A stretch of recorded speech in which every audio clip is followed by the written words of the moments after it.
spaghetti al pomodoro. Andiamo!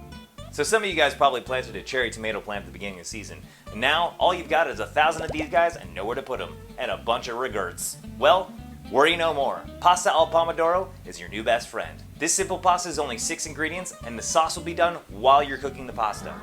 Bring a pot of salted water to boil and add in a pound of spaghetti. Fry sliced garlic and chili flakes in olive oil until fragrant.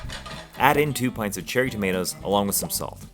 The tomato's skin will start to split and give off all their yummy juices. Add in your spaghetti with some pasta water. Cook until you have a nice velvety coat of sauce on your pasta. Last thing we're going to do is just add some fresh basil in there. And you want to do it just before you're about to serve it because otherwise the basil just starts to oxidize and gets kind of dark. We want pretty pasta. Guys, it's that simple and it's that delicious.